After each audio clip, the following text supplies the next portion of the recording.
दो ध्रुवीयता का अंत, द एंड ऑफ बाइपोलैरिटी, यह एक बहुत विस्तृत विषय है और एक तरीके से कहना चाहिए कि ये आज का विषय भी है। आज का इसलिए क्योंकि जिस काल की हम पढ़ाई करेंगे, जिस काल का हम अध्ययन करेंगे इस अध्याय के अंतर्गत, उस काल की घटनाओं का असर आज भी विश्व इतिहास में, विश्व की राजनीति में, विश्व की कूटनीति में पड़ रहा है और अनेक वर्षों तक पड़ता रहेगा। इससे पहले कि हम इन शब्दों को समझें कि बाइपोलैरिटी क्या है, दो ध्रुवीय क्या हैं, आदि आदि, ये ज़रूरी है कि हम एक बार विश्व के नक्शे को बहुत अच्छी तरह समझ लें, क्योंकि इनमें बहुत से कुछ ऐसे देशों के नाम बारंबार आएंगे जिनकी स्थिति, भौगोलिक स्थिति हमको आपको जानना बहुत ज़रूरी है यदि तत्कालीन राजनीति को हमको सही समझना है तो। उसके साथ ही इस नक्शे में, उस मैप में कुछ नए राज्यों के नाम भी आएंगे जिसको आपको गौर से देखना है, समझना है। तो हम चलिए आज शुरुआत करते हैं। सबसे पहले विश्व के नक्शे पर एक नज़र, सतही नज़र नहीं, पैनी नज़र की ज़रूरत है ताकि हम समझ पाएँ कि कौन से देश कहाँ स्थित है और उस देश की जो लोकेशन है वो अन्य संबंधित देशों से कितनी दूर है। उदाहरण के लिए भारत के पड़ोस में पाकिस्तान है, तो भारत पाकिस्तान संबंधों की कड़वाहट की जब हम चर्चा करते हैं तो समझ सकते हैं कि ये पड़ोसी देश हैं, शायद इनकी सीमाएं साथ साथ जुड़ी।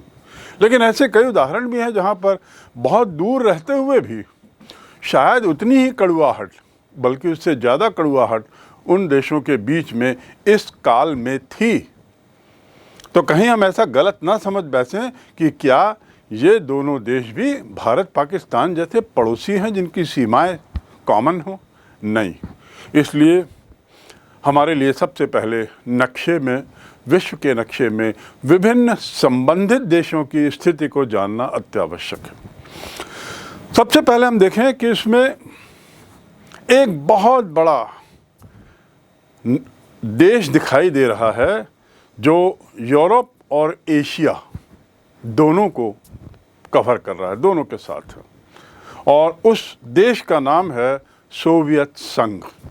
अब देखिए, सोवियत संघ की सीमा जो एक तरीके से एक अलग पीले रंग के उसमें है, वह केसरिया रंग, पीला रंग जैसा भी बोलें, उसमें जो पूरा विश्व एक तरफ और रूस, जिसको हम सोवियत संघ कहते हैं, वह एक तरफ, कितना बड़ा दिखाई दे रहा है।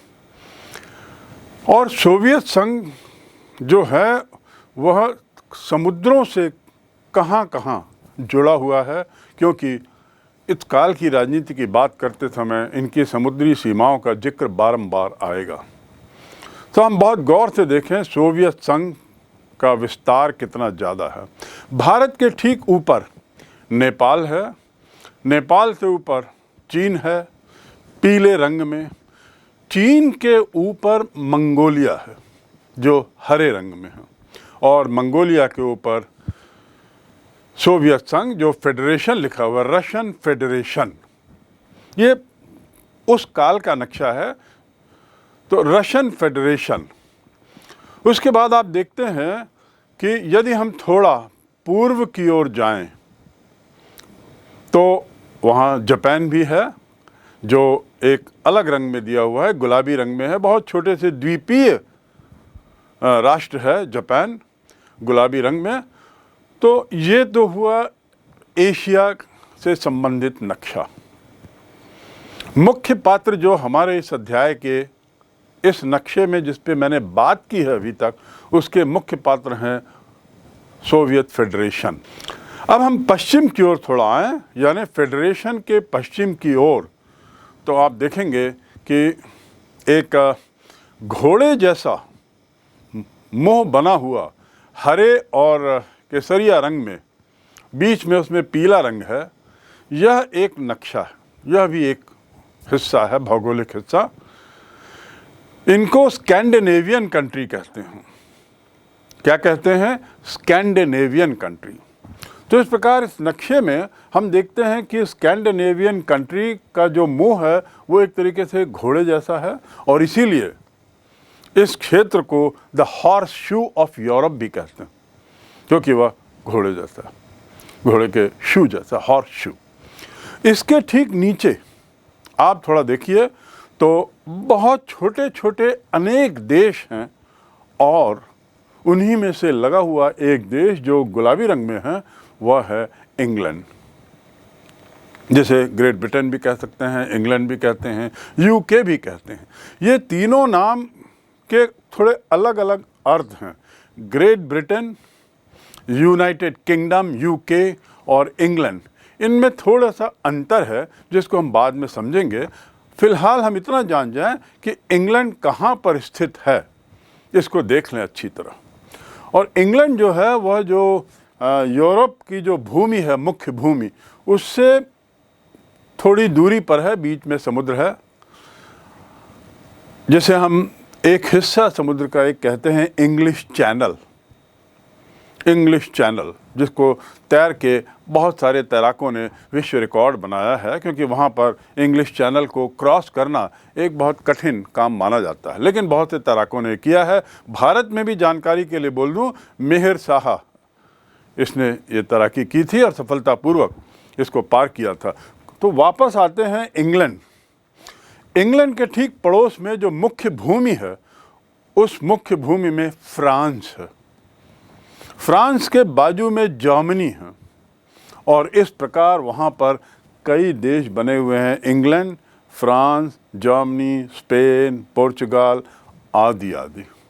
आपको इस बात को, इस जगह को बहुत अच्छी तरह समझ लेना है, और ये देख लेना है कि इंग्लैंड की सीमा से निकटस्थ कौन सा देश है, कौन कौन से देश हैं।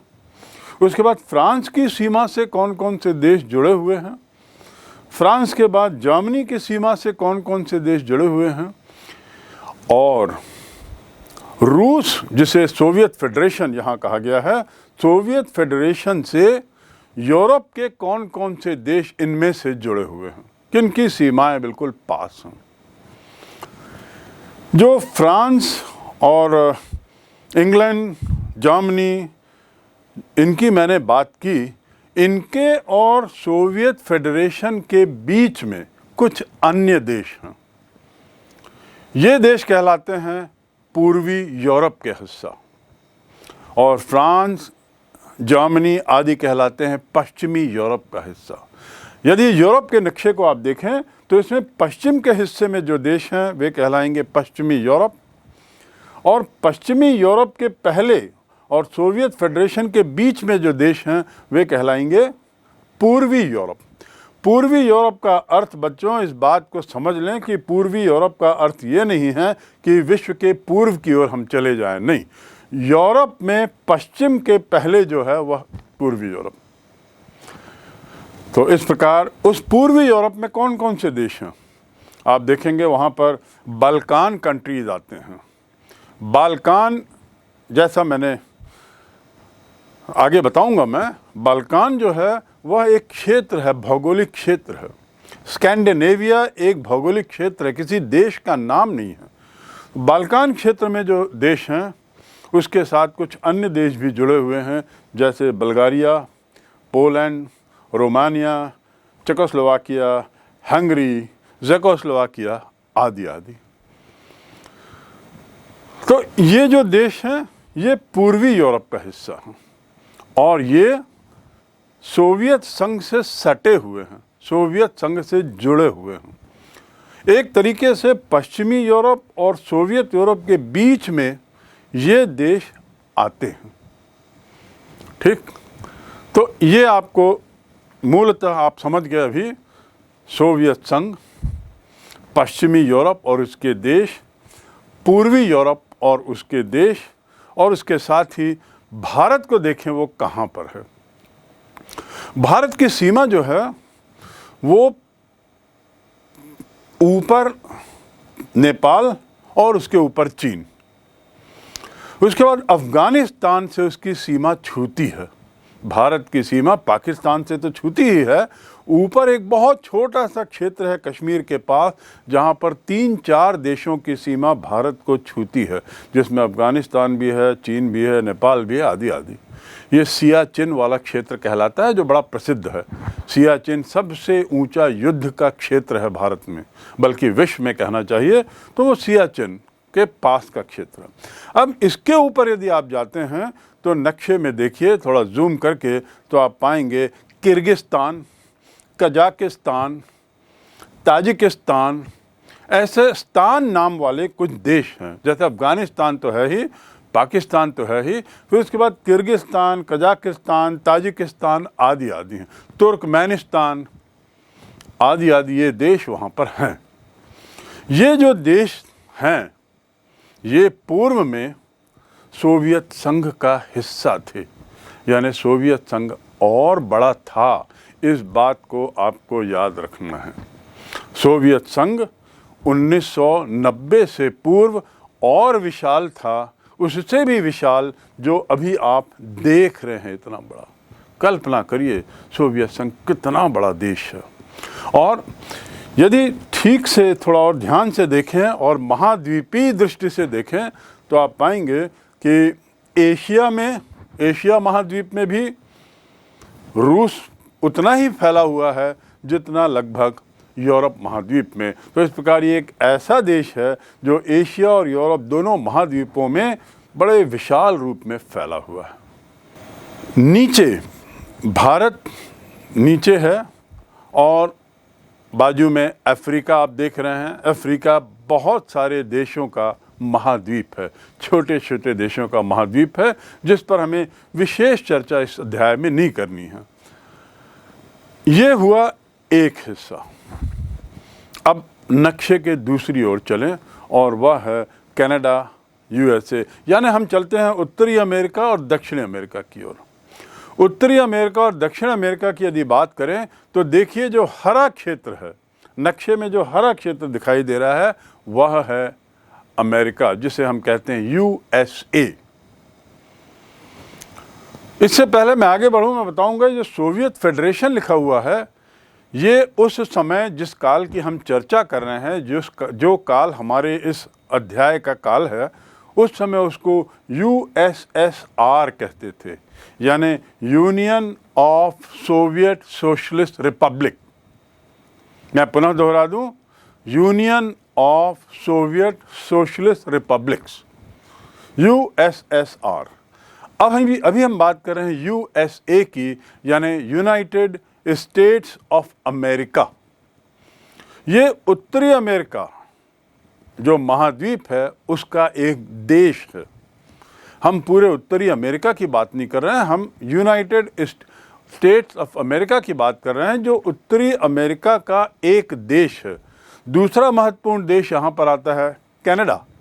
कनाडा देखिए कितना बड़ा देश है, गुलाबी रंग में, और टापुओं की भरमार है। उत्तर की तरफ आप देखेंगे अमेरिका, उत्तरी अमेरिका में उत्तर की तरफ तो कितने टापू हैं, ये पूरा कनाडा कहलाता है। एक बड़ी रोचक चीज यहाँ पे आपको ध्यान रखनी होगी कि संयुक्त राज्य अमेरिका या यूनाइटेड स्टेट्स ऑफ अमेरिका जिसे अंग्रेजी में कहते हैं, वह हरे में दिखाया गया, हरे रंग में एक पट्टी के रूप में। कनाडा के पूर्व में एक और हरी पट्टी दी हुई है, वहाँ लिखा हुआ है अलास्का। तो आपको ये समझना है, याद रखना है कि अलास्का भी अमेरिका का ही हिस्सा है। वह अमेरिका यानी अमेरिका महाद्वीप का तो है ही, साथ ही संयुक्त राज्य अमेरिका नामक देश का एक हिस्सा है। और अलास्का और संयुक्त राज्य अमेरिका के बीच में कनाडा है। अंत में इस नक्शे पर जो जानकारी आपको जाननी है, जो काम की है, वह है नीचे देखिए एक मिर्ची नुमा शेप में दक्षिण अमेरिका है। दक्षिण अमेरिका में ब्राज़ील, अर्जेंटीना आदि आदि, मैक्सिको, ये सब देश आते हैं। और ये इसमें से अर्जेंटीना और ब्राज़ील बहुत ही बड़े हैं आकार में। आप कल्पना कर सकते हैं कि ये कितने बड़े देश होंगे यदि आप इनको भारत से तुलना करो। देखिए, भारत सोवियत संघ के सामने तो मात्र एक छोटा सा क्षेत्र दिखाई देता है। जैसे कि यदि हम भारत के नक्शे में जगदलपुर या बस्तर के क्षेत्र को देखें तो ऐसा ही लगता है कि सोवियत संघ के सामने यह भारत बहुत ही छोटा दिखाई दे रहा है। और उसी प्रकार संयुक्त राज्य अमेरिका भी बहुत विशाल है, कनाडा तो विशाल दिख ही रहा है, और साथ ही ब्राज़ील, अर्जेंटीना और चाइना। चीन जो येलो में दिया हुआ है, जो पीले रंग में दिया हुआ है, ठीक भारत के ऊपर उसकी सीमा को लगभग छूता हुआ नेपाल के पास हिमालय पर्वत के उस तरफ जो है, उसकी विशालता भी आप देखिए। लेकिन रूस के सामने तो, सोवियत संघ के सामने तो बड़ा छोटा दिख रहा है वो भी। अदरवाइज अन्यथा चीन भी बहुत बड़ा देश है। सोवियत संघ की बात करें तो सोवियत संघ जो पूरा देश है वह सड़क मार्ग से और रेल मार्ग से पटा हुआ है। पूरा क्षेत्र जो है सड़क और रेल मार्ग से जुड़ा हुआ है। पूरे अंदरूनी इलाकों में पक्की सड़कें, चौड़ी सड़कें और रेलवे बनाई गई। दुनिया की सबसे लंबी रेल लाइन जो है, जिसका जिक्र हम आगे करेंगे, वह रेल लाइन भी सोवियत संघ में है, जो सोवियत संघ की राजधानी मॉस्को, जो वर्तमान में रूस की राजधानी है, मॉस्को से व्लादिवोस्टॉक, आप देखिए नक्शे में दिया होगा, व्लादिवोस्टॉक और मॉस्को इसको छूती है बहुत लंबी रेल लाइन। तो इस प्रकार नक्शे को एक बार अपने मन में बैठा लें। बहुत ही रोचक अध्ययन इसका है, इस विषय का। और ये जो काल है जिसकी हम बात करेंगे, दो ध्रुवीयता का अंत, मैं यहाँ बता दूं कि दो ध्रुवीयता के अंत की बात 1990-91 की है, यानी आज से मात्र 30 वर्ष पहले की घटना है। लेकिन 30 वर्ष पहले जो घटना हुई, उस घटना की पृष्ठभूमि को समझने के लिए हमें थोड़ा और पीछे जाना होगा।